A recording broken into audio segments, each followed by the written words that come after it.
दान।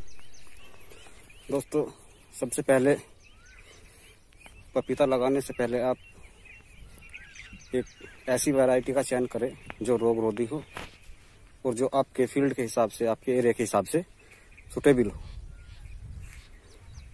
उसके बाद आप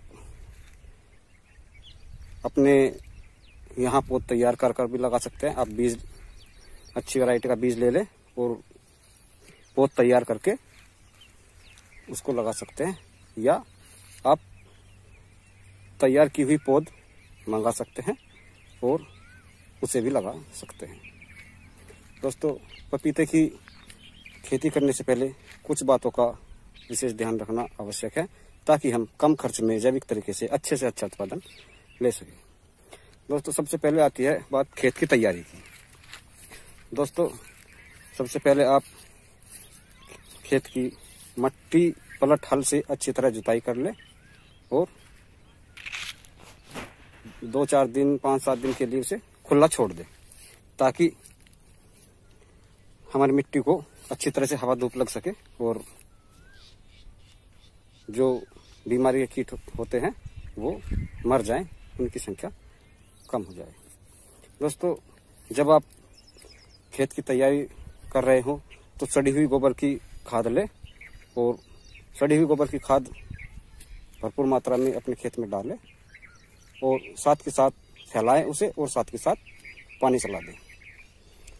अगर आपके पास सड़ी हुई गोबर है तो ठीक है, नहीं है तो आप गोबर की खाद से गाय के मूत्र, गाय का गोबर और बेसन, गुड़, उसके द्वारा आप सल्ली बनाकर भी डाल सकते हैं।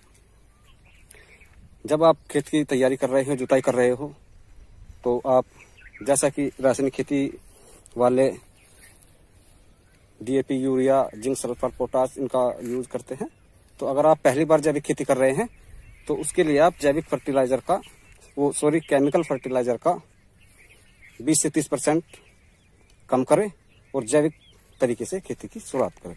अगर आपके पास घर पर बनाए गए माइक्रोन्यूट्रेंट कीटनाशक है तो बहुत अच्छी बात है। अगर आपके पास घर पर बनाए हुए माइक्रोन्यूट्रेंट या कीटनाशक नहीं है तो आप किसी अच्छी कंपनी के प्रोडक्ट यूज कर सकते हैं। अगर आप प्रोडक्ट यूज करना चाहते हैं तो ग्रीन प्लानेट कंपनी का एक प्रोडक्ट आता है भूमि पावर, दूसरा प्रोडक्ट आता है पावर प्लांट प्रीमियम जो कि बैक्टीरियल खाद है। इन दोनों को खेत की तैयारी करते समय गोबर की सड़ी हुई खाद में मिलाकर खेत में बिखेर दे और जुताई करा दे। इसके लिए आपके खेत में नमी होना आवश्यक है। आपका खेत जलता हुआ ना हो, क्योंकि जलते हुए खेत में जो बैक्टीरियल खाद है हमारे बैक्टीरिया को हानि पहुंचा सकता है। उसके बाद आप खेत की जुताई अच्छी तरह से कराकर जब आप फाइनल जुताई करा देते हैं तो फाइनल जुताई कराने से पहले आप एक पावर प्लांट PPFC के नाम से फंगिसाइड आता है। आपके पास कोई फंगिसाइड हो तो ठीक है, नहीं है तो पावर प्लांट PPFC का आप 250 से 300 ग्राम प्रति एकड़ के हिसाब से खाली खेत पर स्प्रे कर दे ताकि आने वाले समय में आपको फंगस का सामना ना करना पड़े, या फंगस लगती है तो कम फंगस लगेगी जिसका आसानी से आप कंट्रोल कर सकते हैं। उसके बाद आप प्लांट की रोपाई कीजिए। प्लांट की रोपाई करते समय आप पेड़ से पेड़ की दूरी और लाइन से लाइन की दूरी ध्यान में रखकर पौधे की रोपाई करें। आप 6x6 की दूरी रख सकते हैं। कुछ किसान 6x9 की भी दूरी रखते हैं, तो जैसा आपको सुविधा लगे उस तरीके से आप इसकी दूरी तय करें और पौधे की रोपाई करें। आप दूरी तय करने का मानक मैं आपको बताता हूं। आप जब कोई भी पेड़ लगाते हैं तो दो पेड़ों की जो पत्तियां होती हैं, जब पौधा आपका बड़ा हो जाए, दोनों पेड़ों की पत्तियां आपस में ना टकराएं, उतनी दूरी रखना नितांत आवश्यक है, क्योंकि इसमें फंगस और वायरस बहुत तेजी से फैलता है। इसलिए एक पौधे से दूसरे पौधे पर फंगस ना फैले, इसलिए दूरी बनाए रखनी आवश्यक है। और अब बात आती है दोस्तों माइक्रोन्यूट्रेंट की। माइक्रोन्यूट्रेंट अगर आपके पास है, अपने घर पर तैयार किए हुए हैं तो ठीक है, नहीं तो ग्रीन प्लानेट कंपनी का प्रोडक्ट आता है नाइट्रोकिंग और ग्रो, जो टिलरिंग और बढ़वार के लिए बहुत ही महत्वपूर्ण कार्य करता है। नाइट्रोकिंग में NPK होता है और अन्य पोषक तत्व ग्रो में होते हैं, जो बहुत तेजी के साथ अपनी आपके पौधे की ग्रोथ और टिलरिंग को बढ़ाएगा। दोस्तों, उसके बाद बात आती है, अगर आपके खेत में किसी भी तरह की बीमारी का प्रकोप है, तो जैसे कि वायरस, फंगस, इन चीजों का प्रकोप है, तो अगर आपको पत्तियां पीली दिखाई देती हैं तो आप मल्टीपल फंगिसाइड PPFC और आपका नाइट्रोकिंग और ग्रो तीनों को मिलाकर 8 दिन के अंतराल पर 2 बार स्प्रे करें। आपकी फंगस की समस्या बिल्कुल खत्म हो जाएगी।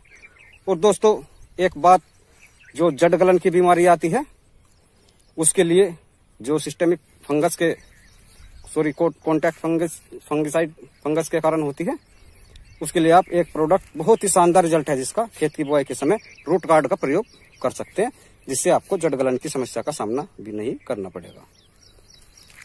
दोस्तों, और वायरस के लिए आप अमावस्या और पूर्णिमा के दिन, ध्यान रखें, अमावस्या और पूर्णिमा के दिन या उससे अगले दिन वायरासोल, ऑर्गोमाइट और नीम का तेल, ये 3 प्रोडक्ट आते हैं। अगर आप 15 दिन में एक बार इन प्रोडक्ट का यूज करेंगे, अमावस्या या पूर्णिमा के अगले दिन, तो आपको वायरस की समस्या देखने को नहीं मिलेगी। और मैं आपको विश्वास दिलाता हूं कि आपको वायरस की समस्या से सामना नहीं करना पड़ेगा और आपके पौधे बहुत ही तेजी से ग्रोथ करेंगे, भरपूर मात्रा में फल आएगा। और क्योंकि नीम का तेल दोस्तों एक ऐसा प्रोडक्ट है जो कि हमारे कीट अंडे देते हैं, उनको केवल नीम का तेल ही नष्ट करता है। बाकी कोई केमिकल, बाकी कोई भी प्रोडक्ट हमारे जो कीट होते हैं उनके अंडों को नष्ट नहीं करता है। जब अंडे नष्ट हो जाएंगे तो आने वाले समय में आपको कीट की समस्या का सामना नहीं करना पड़ेगा। और दोस्तों, जब हमारा पेड़ गर्भावस्था की अवस्था में आता है, फल फूल की अवस्था में आता है, तो उसको एक्स्ट्रा न्यूट्रिएंट की जरूरत होती है, माइक्रो न्यूट्रिएंट की, जो कि आयरन, बोरान और कैल्शियम, ये 3